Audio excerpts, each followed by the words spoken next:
Assalamualaikum warahmatullahi wabarakatuh.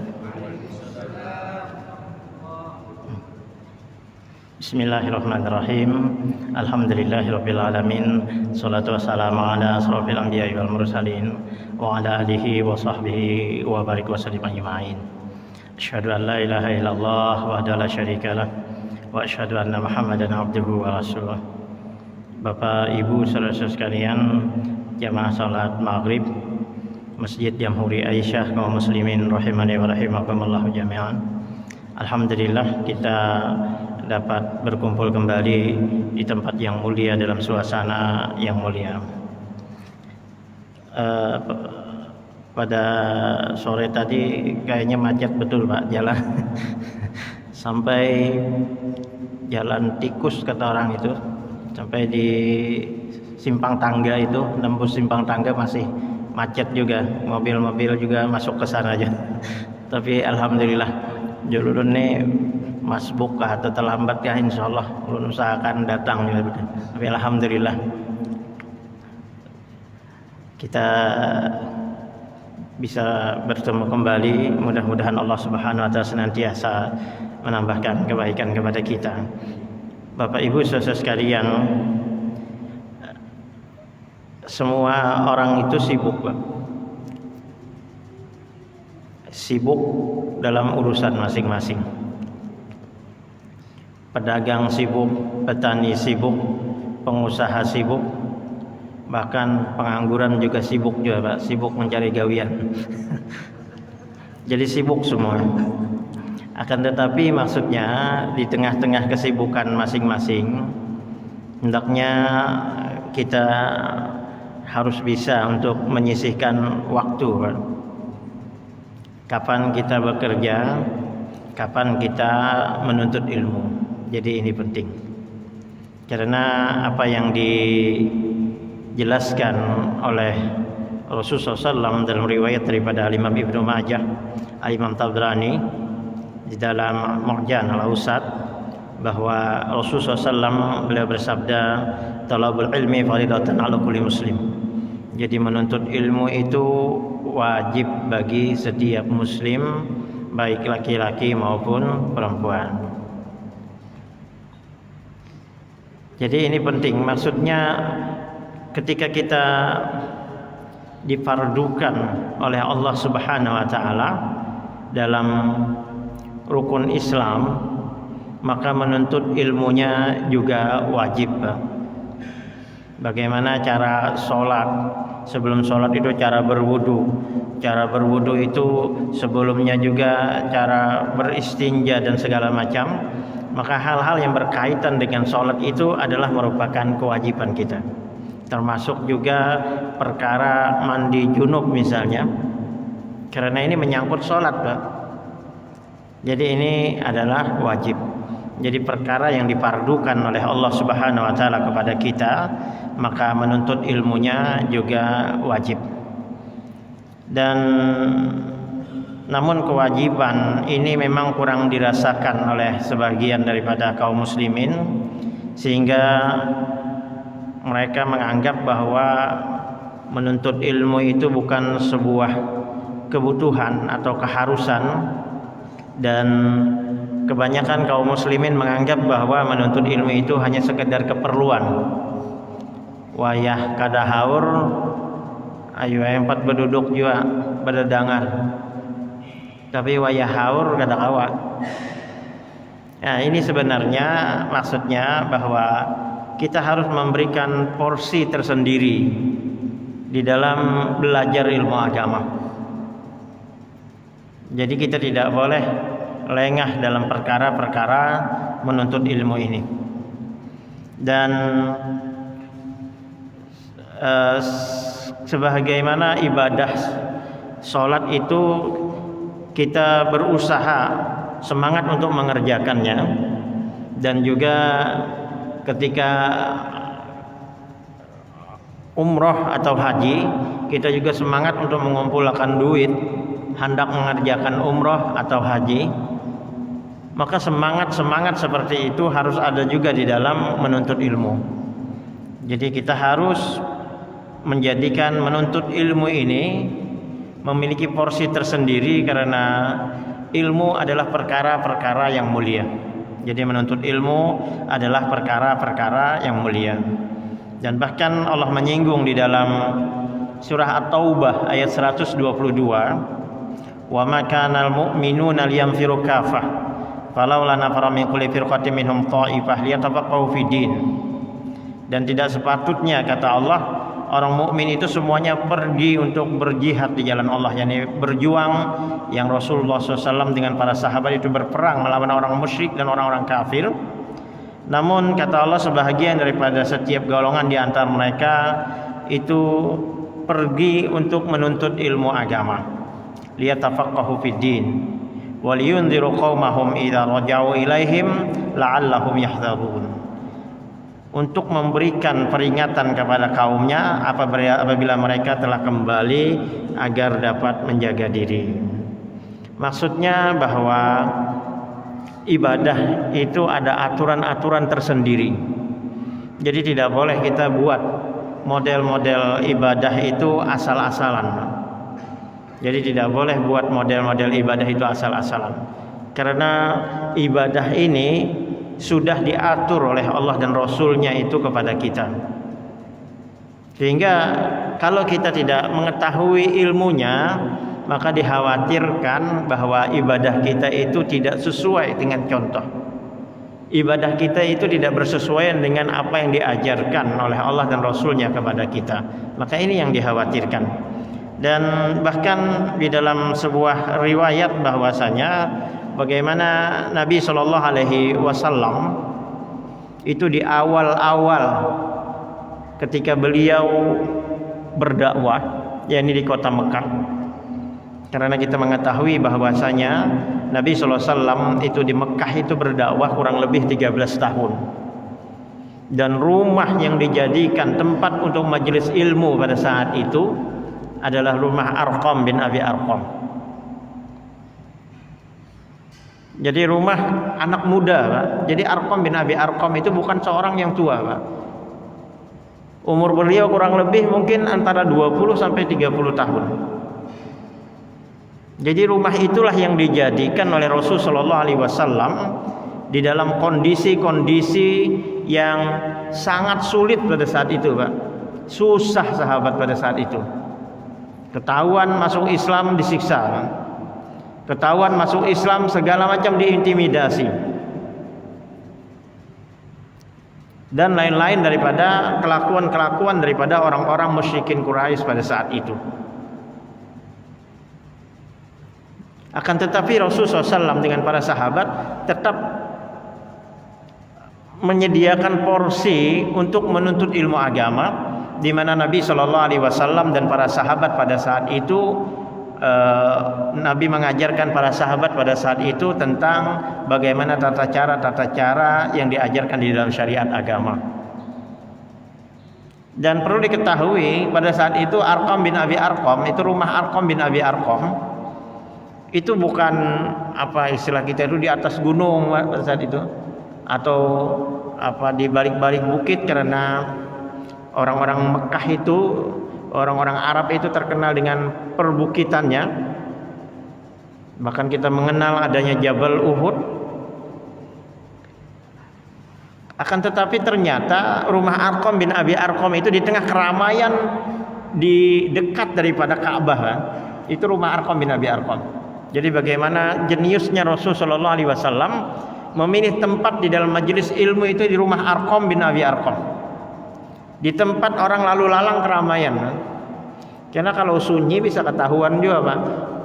Artinya bersunyi-sunyian mungkin di atas perbukitan atau di tempat di lembah dan lain sebagainya, suatu saat akan ketahuan. Akan tetapi Rasulullah SAW beliau menyiapkan rumah Arqam bin Abi Arqam itu di tengah keramaian masyarakat Arab pada saat itu, di dekat daripada sofa, Pak. Yang sofa Marwah itu, Pak. Di dekat itu Rasulullah SAW mengajarkan para sahabat tentang Al-Quran, mengajarkan kepada para sahabat berbagai macam jenis-jenis daripada ilmu agama. Jadi ini dalam kondisi-kondisi yang sangat sulit mereka masih sempat untuk meluangkan waktu untuk menuntut daripada ilmu agama. Dan bahkan di dalam surah Al-Mujadilah ayat 11 Allah menjelaskan yarfa'illahu alladziina aamanu minkum walladziina utul ilma darajat. Allah mengangkat derajat orang beriman dan orang berilmu di antara kalian beberapa derajat. Orang beriman dimuliakan oleh Allah.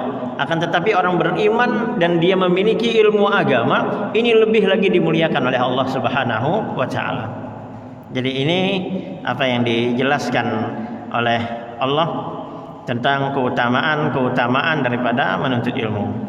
Dan juga di dalam surah Al-Kahfi ayat 60 ketika Allah menceritakan tentang Nabi Musa alaihissalam yang ceritanya rela berjalan mencari Khidir untuk menuntut ilmu, akan tetapi bukan berarti Khidir lebih utama daripada Musa alaihissalam.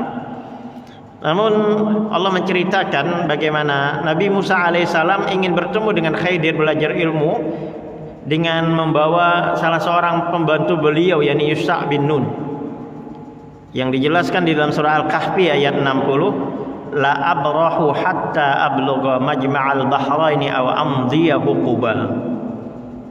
Aku tidak akan berhenti berjalan sebelum sampai ke pertemuan dua laut, kata Nabi SAW, yakni atau aku akan berjalan terus sampai bertahun-tahun. Artinya aku tidak peduli walaupun aku harus berjalan menempuh perjalanan bertahun-tahun untuk bertemu dengan Khidir.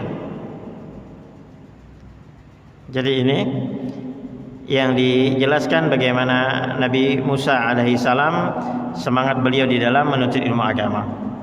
Kemudian di dalam sebuah riwayat daripada Imam Bukhari, bagaimana Umar bin Khattab sendiri, beliau bergantian dengan saudara angkat beliau.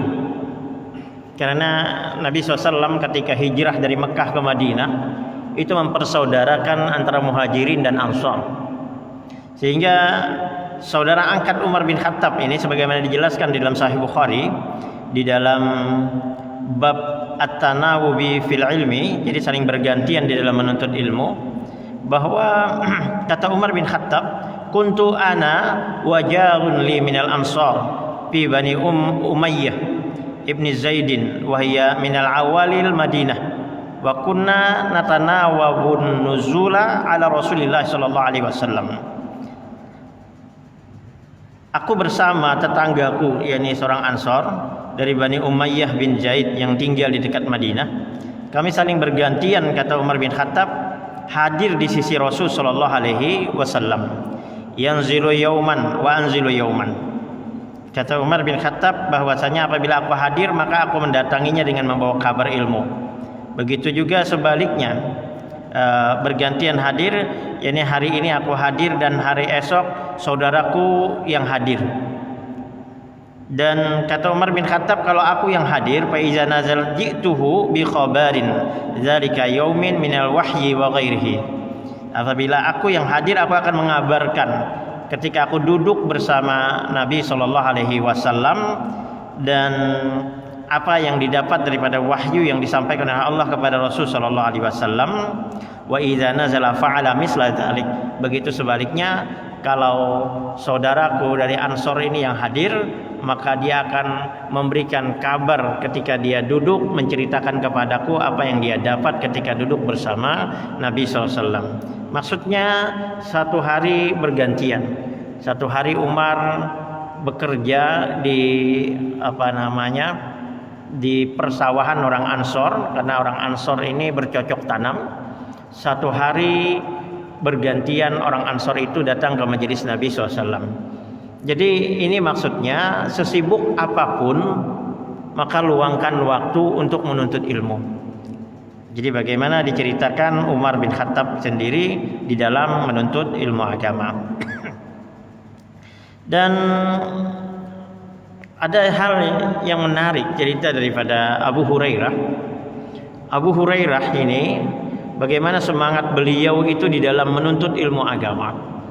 Karena apa yang dijelaskan oleh para ulama, al-ilmu qabla al-qaulu wal amal. Jadi ilmu dulu sebelum berkata dan beramal. Jadi ini penting ilmu ini. Ilmu agama ini penting, ilmu dulu sebelum berkata dan beramal. Terkadang mohon maaf, ada orang yang mungkin dia harus menuntut ilmu yang di bawah dulu, Pak. Karena ilmu itu bertahap. Jadi tidak bisa langsung ke atas langsung, Pak. Ilmu pelajaran-pelajarannya sulit. Terkadang mohon maaf, Pak, orang debat tentang ilmu itu luar biasa bicaranya. Akan tetapi membedakan idgham bi gunnah dengan idgham bila gunnah aja kadang dulu jalur sholat istikharah dulu. Jadi maksudnya bahwasanya kita di dalam menuntut ilmu itu bertahap, maksudnya kita bertahap. Jadi bertahap, step by step. Jadi bertahap, jadi jangan langsung menuntut ilmu itu yang terlalu susah. Jadi ilmu yang mudah-mudah saja dulu kita untuk belajar. Dan ini diceritakan bahwasanya Abu Hurairah radhiyallahu anhu bagaimana beliau menuntut ilmu, dan beliau di dalam riwayat itu masuk Islam ketika dalam perang Khaybar. Jadi perang Khaybar itu kurang lebih tahun ke-8 Hijriah itu kan, 7-8 Hijriah. Dan masa beliau bersama Nabi SAW itu sekitar 3-4 tahun. Karena Nabi SAW meninggal pada tahun ke-11 daripada Hijriah. Dan dijelaskan bahwasanya Abu Hurairah paham bahwasanya kesempatan untuk bersama Rasulullah SAW itu adalah masa yang singkat. Sehingga Abu Hurairah itu dalam menuntut ilmu agama, beliau itu sering kelaparan. Dan dalam riwayat itu beliau sering meletakkan perut beliau itu ke batu yang dingin itu supaya mengurangi rasa lapar. Bahkan dalam riwayat itu Abu Hurairah itu sering mengganjal perut beliau itu dengan batu agar bisa duduk bersama Rasulullah SAW. Bahkan dalam riwayat itu pernah Abu Hurairah itu ketika sholat beliau itu pingsan. Mohon maaf, kata Abu Hurairah, orang menyangka aku terkena sekarang ini penyakit ayan itu, Pak. Jadi pingsan. Padahal kata Abu Hurairah, aku sudah beberapa hari tidak makan. Akan tetapi itulah pengorbanan daripada seorang Abu Hurairah radhiyallahu anhu, sehingga kita mengetahui bahwasanya Abu Hurairah itu hafal 5.000 hadis lebih. Dan Abu Hurairah adalah yang paling banyak menghafal hadis Nabi SAW. Urutan pertama adalah Abu Hurairah. Abu Hurairah pernah mengatakan bahwasanya yang paling banyak mencatat hadis Rasul sallallahu alaihi wasallam adalah Abdullah bin Amr bin As. Seorang anak muda di zaman Rasul sallallahu alaihi wasallam, Abdullah bin Amr bin As. Yang paling banyak mencatat hadis Nabi sallallahu alaihi wasallam. Dulu itu kan ada buku, jadi mencatat di pelepah kurma, di tulang-tulang dan lain sebagainya, maka ditulis di situ hadis-hadis Rasulullah SAW. Dan kata Abu Hurairah mengatakan Abdullah bin Amr bin As yang paling banyak mencatat hadis, dan beliau Abu Hurairah sendiri adalah paling banyak menghafal daripada hadis Nabi Shallallahu Alaihi Wasallam. Dan pernah suatu ketika kata Abu Hurairah, ketika aku merasakan lapar yang sangat, aku menunggu di luar masjid di mana para sahabat itu lewat. Aku pura-pura, kata Abu Hurairah, pada waktu siang, karena siang itu kan jam makan, jadi jam makan, kata Abu Hurairah, aku melihat Abu Bakar Siddiq lewat. Kemudian aku pura-pura bertanya tentang ayat Al-Quran. Bagaimana maksud ayat ini wahai Abu Bakar? Maka Abu Bakar menjelaskan, dan Abu Bakar pun berlalu. Sebenarnya kata Abu Hurairah, aku bukan bertanya tentang ayat Al-Quran, akan tetapi aku ingin bahwasanya Abu Bakar itu mengajak aku makan, itu aja. Jadi membawa-balik, ayo makanan kita ke rumah, maksudnya seperti itu. Karena aku sudah berapa hari, kata Abu Hurairah, tidak makan. Kemudian lewatlah Umar, aku melihat Umar, kata Abu Hurairah. Kemudian aku menyapa Umar dan aku pura-pura bertanya tentang maksud daripada ayat Al-Quran. Dan Umar menjelaskan, dan Umar pun berlalu. Kemudian ternyata Rasulullah SAW memandangku dari kejauhan melihat, dan Rasulullah SAW mengatakan, wahai Abu Hir, jadi gelar daripada Abu Hurairah, bapaknya kucing maksudnya. Akan tetapi bukan berarti Abu Hurairah itu banyak bingung kucing, nggak ada. Pernah dalam riwayat itu ada kucing hutan itu ditangkap Abu Hurairah, kemudian dimasukkan di dalam jubah tangan beliau. Rupanya baju dulu pinata ganal sedikit. Jadi masuk. Jadi ketika itulah disematkan gelar Abu Hurairah itu bapaknya kucing, maksudnya seperti Abu Hurairah. Dan apa yang dijelaskan oleh Abu Hurairah bahwasanya kemudian Rasul SAW itu membawa aku ke rumah beliau, dan ternyata di rumah beliau ada segelas susu. Akan tetapi Rasul tidak memberikan langsung kepada saya, kata Abu Hurairah, dan Rasul memanggil ahlu suffah. Jadi ahlu suffah itu 70 sampai 100 orang banyaknya Pak di Masjid Nabawi, yang sebenarnya bukan mereka itu tidak bekerja, tidak. Akan tetapi mereka itu adalah orang-orang yang merekam perkataan Nabi Shallallahu Alaihi Wasallam. Ketika wahyu turun kepada Nabi Shallallahu Alaihi Wasallam, yang pertama kali Nabi SAW datangnya adalah ahlu suffah di Masjid Nabawi itu. Nabi menyampaikan wahyu-wahyu Allah Subhanahu Wa Taala. Maka dipanggil oleh Abu Hurairah ahlu suffah.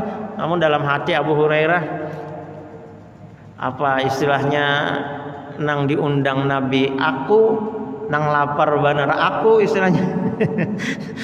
Akan tetapi ternyata Nabi menyuruh ahlu suffah untuk datang ke rumah beliau minum susu bersama-sama. Namun ternyata ini adalah mukjizat Rasulullah SAW, itu susu kada berhabisan. Jadi satu gelas susu diserahkan kepada salah seorang ahlu suffah, selesai minum diserahkan lagi kepada Nabi. Ternyata Nabi mengisi susu itu tidak habis-habis. Rupanya dulu kan ada corona juga. Jadi kada habis-habis susu. Dan ketika selesai ahlu suffah, maka kata Nabi SAW, sekarang minumlah wahai Abu Hurairah. Maka kata Abu Hurairah, saya pun minum. Kemudian setelah minum, kemudian kata Nabi SAW, minum lagi wahai Abu Hurairah. Kemudian Abu Hurairah minum lagi. Kemudian setelah itu selesai disuruh Nabi minum lagi wahai Abu Hurairah. Kata Abu Hurairah, ya Rasulullah SAW, tidak ada lagi tempat di dalam perut saya ini untuk menampung air susu itu. Artinya sudah kenyang betul wahai Rasulullah SAW. Kemudian Nabi SAW meminum, kata Abu Hurairah sambil memuji Allah Subhanahu Wa Taala. Ini sebuah gambaran bahwasanya bagaimana seorang Abu Hurairah dengan kelaparan beliau hari ini orang bisa menikmati hadis-hadis yang beliau hafal daripada Rasulullah SAW. Dan ketika orang membaca hadis yang diriwayatkan oleh Abu Hurairah, mendoakan Abu Hurairah. An Abi Hurairah radhiyallahu anhu, dari Abu Hurairah radhiyallahu anhu, semoga Allah meridhoinya. Jadi setiap membaca hadis yang disampaikan oleh Abu Hurairah tentang sabda-sabda Nabi Shallallahu Alaihi Wasallam, orang akan menyebut radhiyallahu anhu, semoga Allah meridhoinya. Jadi berkat pengorbanan daripada Abu Hurairah, setiap orang membaca hadis Nabi Shallallahu Alaihi Wasallam yang diriwayatkan oleh beliau, pahalanya akan mengalir kepada Abu Hurairah. Jadi pahalanya akan mengalir kepada Abu Hurairah, dan ini berkat pengorbanan daripada Abu Hurairah ketika bersama Nabi Shallallahu Alaihi Wasallam. Dan di dalam riwayat yang lain juga dijelaskan bahwasanya bagaimana Abdullah bin Umar sendiri. Abdullah bin Umar juga orang yang banyak meriwayatkan hadis Rasul Shallallahu Alaihi Wasallam. Di antara para sahabat Nabi SAW, Abdullah bin Umar. Abdullah bin Umar ini adalah anak daripada Umar bin Khattab. Beliau masuk Islam itu ketika berumur 10 tahun.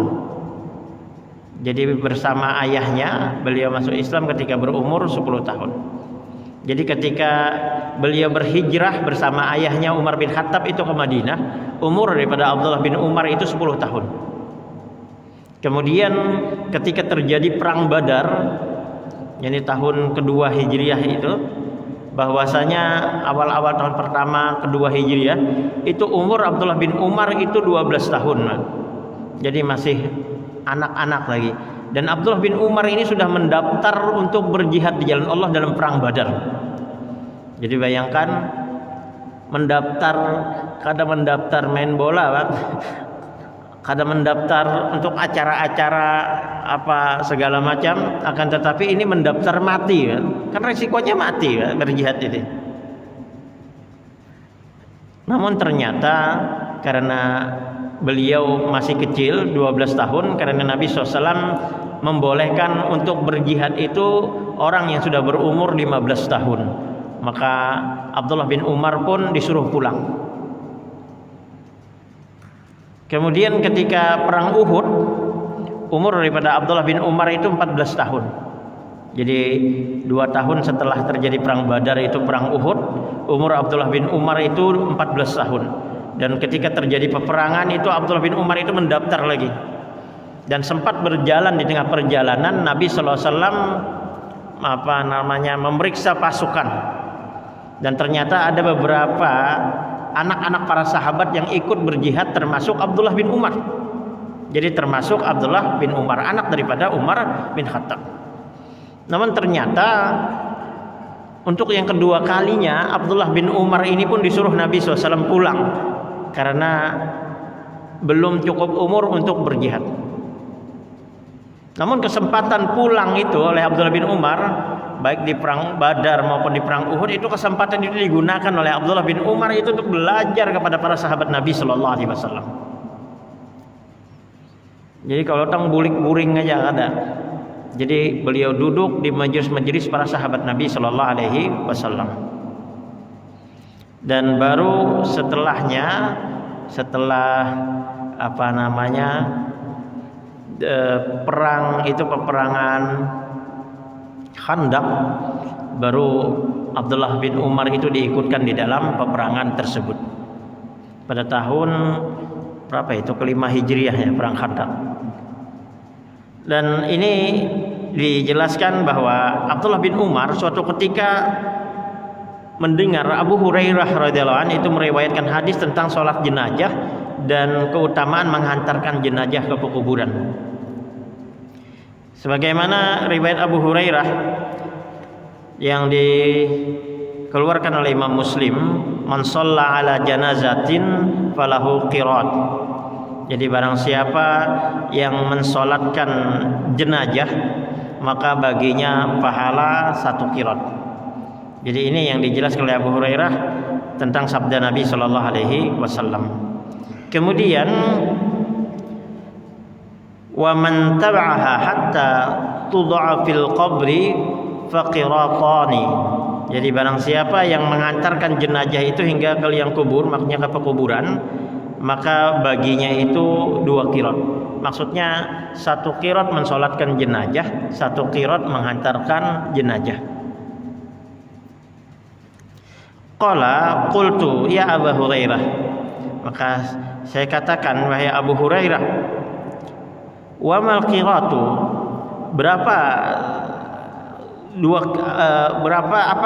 seperti apakah 2 qirat itu? Qala mislu Uhudin, seperti gunung Uhud. Dalam riwayat lain jabalaini azimain, jadi 2 gunung yang besar. Jadi kita mengetahui gunung Uhud itu lebarnya aja kurang lebih 7 kilo, Pak. Tingginya itu kurang lebih 2 kilo. Jadi luar biasa umat Nabi Sallallahu Alaihi Wasallam diberikan keutamaan untuk perkara-perkara yang mungkin hanya mengangkat 4 takbir di dalam sholat jenazah. Allah memberikan keutamaan kepada mereka, yakni pahala sebesar gunung Uhud. Jadi luar biasa. Kemudian kata Abu Hurairah radhiyallahu anhu bahwasanya saya belum pernah mendengar apa yang dikatakan oleh Abu Hurairah ini. Saya hanya mengetahui bahwasanya man shalla ala janazatin falahu qirat. Siapa yang mensolatkan jenazah maka baginya 1 qirat. Akan tetapi saya tidak pernah mendengar man tabi'a janazatin falahu qirat. Jadi barang siapa mengantarkan jenazah, maksudnya ke kuburan, maka dia akan mendapatkan lagi 1 qirat. Maka kata Abdullah bin Umar kepada salah seorang daripada pembantunya, tanyakan kepada Ibunda Aisyah, apakah betul apa yang dikatakan oleh Abu Hurairah? Karena saya hanya mendengar, kata Abdullah bin Umar, bahwasanya mensolatkan jenazah dapat 1 qirat. Akan tetapi saya tidak pernah mendengar Rasulullah SAW mengatakan siapa yang menghantarkan ke pekuburan maka baginya 1 qirat. Tanyakan kepada Ibunda Aisyah. Maka utusan daripada Abdullah bin Umar ini mendatangi rumah daripada Ibunda Aisyah, dan Abdullah bin Umar itu sambil menunggu-nunggu sambil memegang kerikil-kerikil, artinya apa istilahnya itu, rasa was-was juga, maksudnya ketinggalan di dalam beramal, maksudnya seperti itu. Jadi sambil memegang kerikil sambil menunggu-nunggu utusan ini datang ke rumah daripada Ibunda Aisyah. Kemudian setelah itu utusan itu pun datang kepada Abdullah bin Umar dengan mengatakan bahwasanya apa yang dikatakan oleh Abu Hurairah kepada Ibunda Aisyah, dan Ibunda Aisyah mengatakan benar apa yang dikatakan oleh Abu Hurairah, barang siapa yang mensolatkan jenazah baginya 1 qirat, barang siapa yang menghantarkan jenazah ke kuburan baginya 1 qirat. Maka apa yang dikatakan oleh Abdullah bin Umar bahwasanya sungguh saya telah tertinggal, maksudnya karena terlambat saya mendengar hadis ini sehingga saya telah tertinggal di dalam melakukan amal tersebut. Ini menandakan bahwasanya para sahabat Rasulullah SAW mereka adalah orang yang berlomba-lomba di dalam kebaikan, berlomba-lomba di dalam melakukan amal soleh. Jadi itu ciri-ciri daripada para sahabat yang digambarkan oleh Allah dalam Al-Quran, fastabiqul khairat. Mereka adalah orang yang berlomba-lomba di dalam kebaikan. Apa yang dijelaskan juga di dalam sebuah riwayat daripada Imam Bukhari dan Imam Muslim bahwasanya diceritakan Ali bin Abi Thalib pernah bersama Fatimah radhiyallahu anha, anak Rasulullah SAW, ini mengeluhkan tentang kesulitan daripada Fatimah yang mengangkat air geriba itu sendiri, mengguling ma'adon gandum itu sendiri, dan pekerjaan-pekerjaan rumah. Jadi sangat susah juga, sulit juga anak Nabi SAW sendiri, Fatimah, padahal dia adalah salah seorang anak daripada Rasulullah SAW. Dan pernah dalam suatu kesempatan ketika Nabi SAW itu diceritakan di dalam sebuah peperangan mendapatkan budak-budak, dan Fatimah meminta agar Rasulullah SAW memberikan salah seorang budak kepada beliau, memberikan budak itu kepadanya agar membantu pekerjaan di rumahnya. Namun ternyata ketika bertemu dengan Nabi SAW, ia tidak menemukan Rasulullah SAW pada saat itu, dan Fatimah pun pulang. Dan dia berpesan kepada Ibunda Aisyah bahwasanya dia ada sebuah hajat kepada Nabi SAW yang ingin dibicarakan tentang meminta seorang pembantu di rumah. Dan ketika Rasulullah SAW bertemu dengan Ibunda Aisyah menceritakan hal tersebut, dan Nabi SAW pada malam hari mendatangi rumah daripada Fatimah. Dan setelah Fatimah menceritakan hal tersebut, kata Nabi SAW, wahai Fatimah, maukah aku beritahukan kepadamu sesuatu yang lebih baik daripada pembantu? Yakni ketika menjelang tidur, karena ketika guring itu ada amalan-amalan yang diajarkan Nabi SAW kepada kita. Di samping kita berwudu, di samping kita menyapu daripada alas tempat kita hendak tidur, dan juga disunahkan juga membaca ayat kursi, kemudian membaca 3 qul a'udzu falaq, qul huwallahu ahad, qul a'udzu falaq, dan qul a'udzu binnas sebanyak 3 kali dengan isyarat tangan kita, dan menyapukan ke tubuh kita dari tempat yang bisa kita jangkau, maksudnya. Maka kalau menjangkau jangan dipaksa-paksa juga, Pak. Kemudian ada amalan yang diajarkan Nabi SAW kepada Fatimah, bahwasanya sebelum tidur, kata Nabi SAW, bacalah Allahu Akbar. Jadi membaca takbir Allahu Akbar sebanyak 34 kali, membaca Subhanallah 33 kali, membaca Alhamdulillah 33 kali. Maka kata Nabi SAW itu lebih baik daripada pembantu. Dan yang lebih menarik bahwasanya apa yang dikatakan oleh Ali bin Abi Thalib, semenjak aku mendengar ini daripada Rasulullah SAW, kata Ali bin Abi Thalib, ketika hendak guring aku kada pernah meninggalkan amalan zikir ini. Kemudian salah seorang sahabatnya mengatakan, walau perang Siffin, yakni perang ketika Ali bin Abi Thalib dengan Muawiyah pada saat itu, dan itu adalah khilaf daripada para sahabat, kita tidak boleh menyalahkan keduanya. Dan walaupun perang Siffin, kata Ali bin Abi Thalib, walaupun perang Siffin, sesibuk apapun saya senantiasa membaca zikir ini ketika tidur, menjelang tidur membaca subhanallah 33, alhamdulillah 33, Allahu akbar 34 kali. Ini menandakan bahwasanya bagaimana semangat daripada para sahabat Nabi sallallahu alaihi wasallam di dalam menuntut ilmu agama. Mudah-mudahan waktu yang sempit ini kita dimudahkan oleh Allah Subhanahu wa taala untuk duduk dalam suasana-suasana majelis ilmu, dan kita dimudahkan oleh Allah Subhanahu wa taala untuk mengamalkan apa yang kita ketahui daripada ilmu tersebut. Salah dan hilaf mohon maaf karena waktu yang membatasi kita. Untuk sempurnanya daripada majelis ini kita tutup dengan doa kifaratul majlis. Subhanakallahumma bihamdika asyhadu an la ilaha illa anta astaghfiruka wa atubu ilaik. Assalamualaikum warahmatullahi wabarakatuh.